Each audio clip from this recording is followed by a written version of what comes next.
In this video we tell you if Star Wars Republic Commando is worth playing or leaving in the depths of space. Let's find out.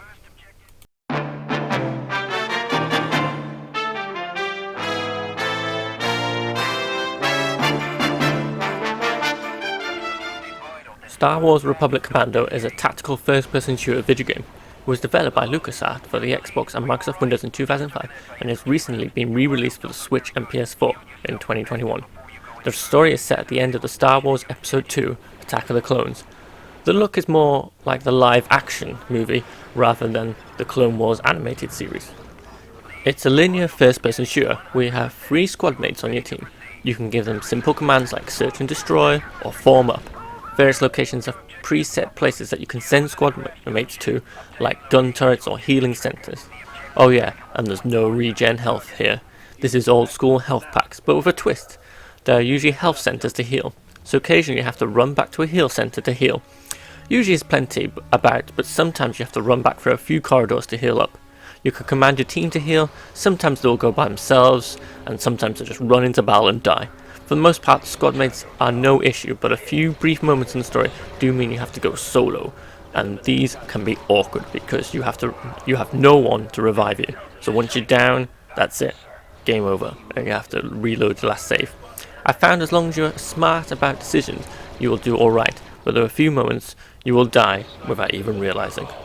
The game is set over 3 locations, and all the story happens in-game. There's no cutscenes, no fancy CGI, cutscenes with different camera angles, you're always in your helmet and mask. So missions can seem very long, but they're split into small chunks, so you've got small like 10-15 minute chunks, then there's a checkpoint. It doesn't autosave often. I was disappointed but there were no vehicles at all to use, so I was hoping for some like good Attack of the Clones style movie vehicle like a Republic gunship, but there wasn't any. Or there wasn't even an on-rails turret sequence, so I was a little bit disappointed by that. There's a good range of enemies, but there's some monster closets. This is where monsters just keep spawning. They drop these pods, and more droids and droids come after until you destroy the pod, and it gets really annoying occasionally. But these are far and few between, and you kind of get used to how to get rid of these quickly. So prepared for a lot of corridors. There's a few bigger open areas, but they're not really big, which is good and bad.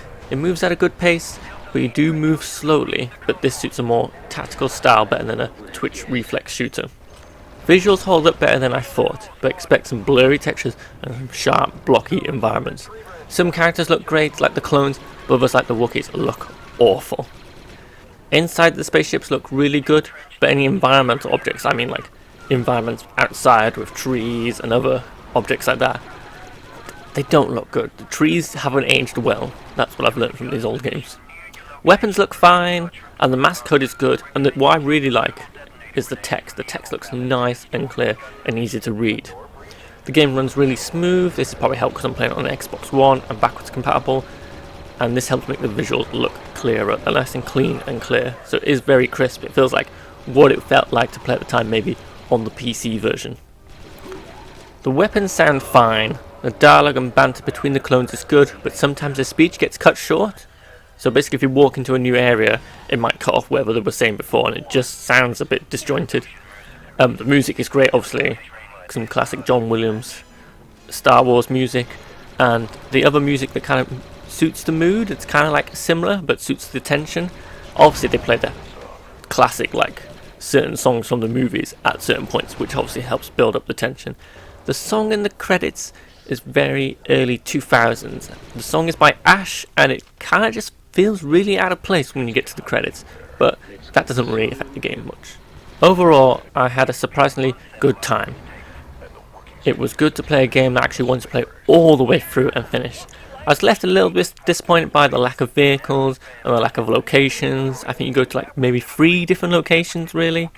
There's no AI bots to play the multiplayer offline, so I couldn't really show that.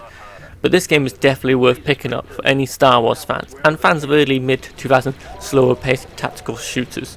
So thank you for watching, and remember to like and subscribe, and may the Force be with you. We've got a breach here.